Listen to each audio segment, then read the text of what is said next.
Nepal music fest 2025 भनेर भनिरहनु भएको छैन यसको अझै कन्टिन्युटी हुन्छ 2026 2027 त्यस्तो हुन्छ कि यो like one time thing plan चाहिँ हाम्रो कन्टिन्यू गर्ने नै प्लान भएको थियो किन यो पनि अब दिपेश साईको पहिल्यैदेखि यो ड्रिम थियो एउटा हजुर मल्टिपल्स ब्यान्डलाई चाहिँ जापान बोलाएर चाहिँ एउटा ठुलो इभेन्ट गर्ने चाहिँ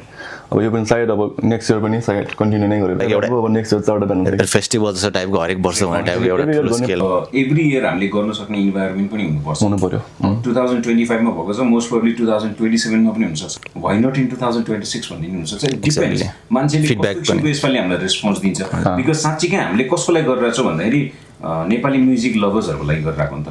उनीहरूको रेस्पोन्स कस्तो आउँछ इट्स भेरी इम्पोर्टेन्ट फर अस अब हाम्रो यसपालिको सो हेर्नुहुन्छ उहाँहरूले फिडब्याक दिनुहुन्छ दिस इज गुड भन्ने हामीले जुन किसिमको एउटा चाहिँ सपोर्टिभ फिडब्याक पायो भने विल गेट मोर मोटिभेटेड हुन्छु म चाहिँ त्यो मोटिभेसनलाई चाहिँ अब कसरी एभ्री इयर गर्ने हो कि ल होइन व्हाइ नट 2 वर्षमा एकचोटि गरे नि हुन्छ त्यही त प्लस अब जापानमा यस्तो इभेन्ट चाहिँ पाएको छैन अडियन्सलाई अब कस्तो रेस्पोन्स होइन त्यसमा डिपेन्ड हुन्छ भनौँ त्यही त फेस्टिभल जस्तै नै हुनसक्छ हरेक वर्ष होइन एउटा त्यो this is a festival I get